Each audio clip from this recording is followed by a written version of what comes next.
केसरी पांढरावर हिरवा अभिमानाने फडकत गातो वीरांच्या शौर्याची गाथा। सर्वांना माझा नमस्कार।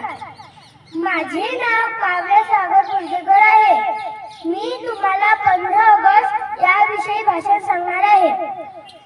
आज 15 ऑगस्ट रोजी आपण आपला 78वा स्वातंत्र्य दिन साजरा करीत आहोत। सर्वांना माझ्या स्वातंत्र्य दिनाच्या हार्दिक शुभेच्छा।